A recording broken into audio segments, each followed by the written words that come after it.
And Republican presidential hopefuls flocked to Washington, D.C. to take part in the Republican Jewish Coalition's Candidates Forum. The candidates took turns boasting of their pro-Israel credentials and their close ties to the U.S. Jewish community in front of an audience of potential major donors, including the billionaire casino guy, Sheldon Adelson.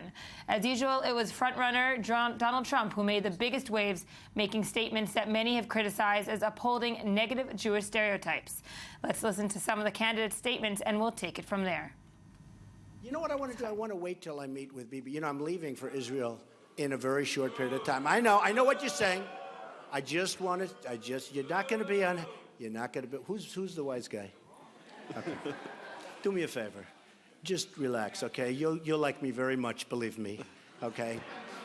Then you wonder why you get yourself in trouble, all right?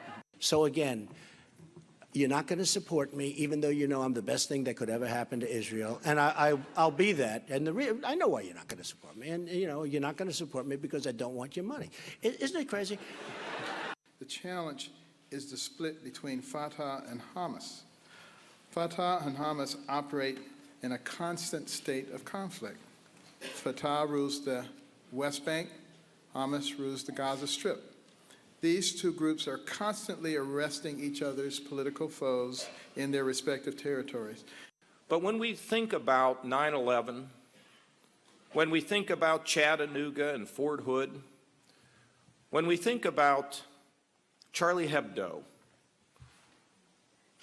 when we think about the slaughter at the Jewish delicatessen, and then we look at Paris, there can be no doubt that this is an effort to destroy our very way of life. We're going to go now to Washington to our Times of Israel correspondent, Rebecca Shimoni-Stoyle. Thank you for joining us, Rebecca. You were at the event, of course, in D.C. Lots of memorable sound bites, if you will, sentences that we will remember, but perhaps the most let's say, outstanding statements came from the usual Mr. Donald Trump. Absolutely. It was certainly a memorable morning and early afternoon, and a lot of it was coming from Donald Trump, not just because of some of the statements that he made, that he believed he was in a room full of negotiators who wouldn't support him because he wouldn't accept their cash, but also because he was also booed when he refused to commit as to whether or not he would accept the idea of a unified Jerusalem as the capital of Israel. And let's take your answer there into two. There was a lot of backlash after what has been labeled as anti-Semitic comments, and you made references to that, that he's in a room full of negotiators and so forth, and talking about the money. What was the sentiment among the audience during those statements and after the event itself? So the audience during those statements, as you might have heard from the soundbite, did not initially seem to be overly critical of those. In fact, the audience was much more critical on a policy perspective of the comments about Jerusalem than it was about the comments about negotiation. And the ones that kind of commentators said afterwards seemed to fall back on classical anti-Semitic stereotypes. So at the time, actually, while those comments were noticed, certainly the press pool noticed them immediately. The real reaction was to the comments about Jerusalem. In the aftermath and kind of the punditry afterwards, obviously all anybody talked about were the comments about negotiators and the comments about money. And when we look at the comments then afterwards, the ADL issued a statement and so forth. Will this kind of tag Trump for the nearable future, or will it be forgotten with tomorrow's news? Well, you know, Trump up until now has proven to be a bit of a Teflon candidate when it comes to the remarks that have gotten people pretty riled up. I could give you a review starting from this summer when he implied that Vietnam War veteran John McCain possibly wasn't as heroic as some might think because he got himself captured by the North Vietnamese, to some comments that he's made much more recently about Muslims in America. So far, it hasn't appeared to really ding him. All of this has kind of fallen by the wayside for his supporters. That said, one thing that was notable today is that a lot of the real pushback that he received almost immediately, at least from the Twitter sphere and Twitter punditry, came from Jewish conservatives and Jewish Republicans who were very, very quick to express their disapproval of his statement. And also their distance from his views that he expressed. Rebecca, stay with us. I want to bring it here into studio. Tal, of course, Trump was maybe got the most headlines, but there's a lot of other candidates there that have interesting views on specifically the Israeli-Palestinian conflict and also the connection between Israel and the U.S. Jewish community.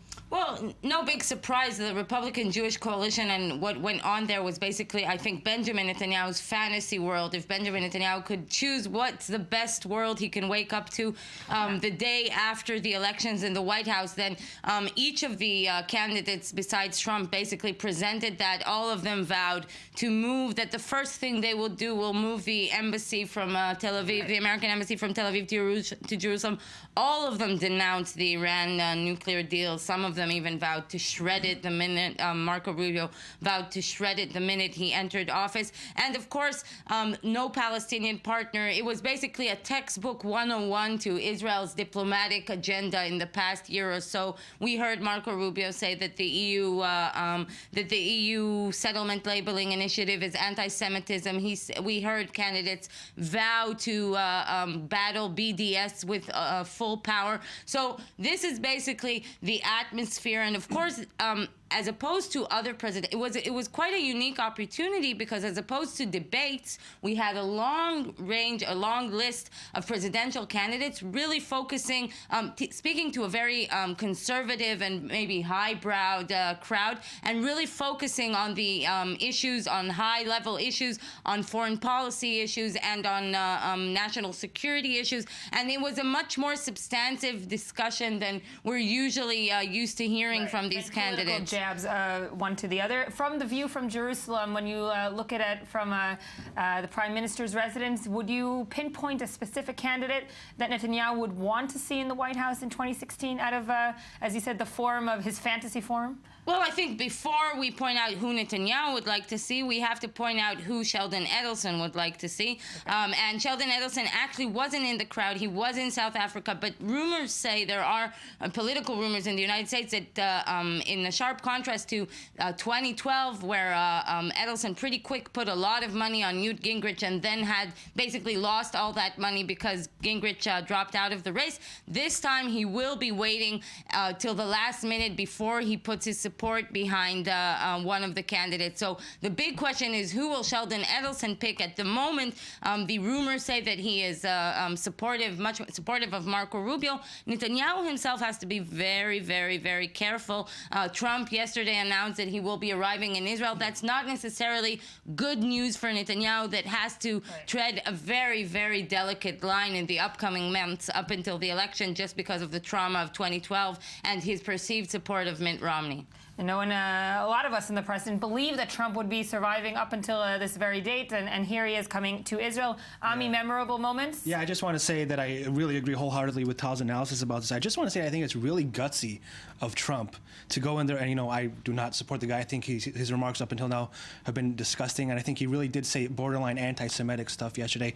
But to go into that forum and say that to Jewish donors that I do not need your money, and to go and say that he might not have a problem with Jerusalem being divided, that is a very, very gutsy move on Trump's part. And I also want to say that I think the moment for me was Ben Carson and how he pronounces Hamas. I don't know if we heard that.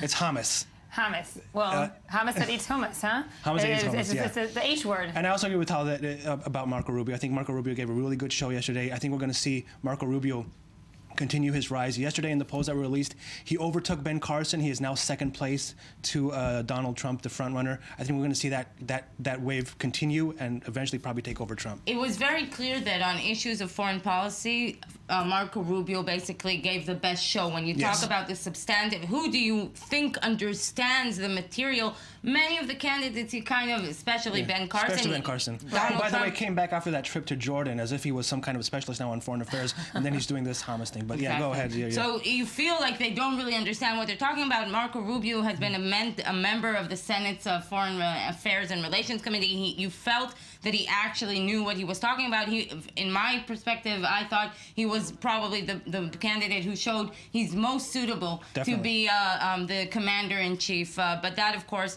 is the view from Tel Aviv. We don't necessarily take into consideration all the issues on the Right. table. Tal Shalev, thank you for joining us. Ami, stay with us. Rebecca, also, thank you there in Washington.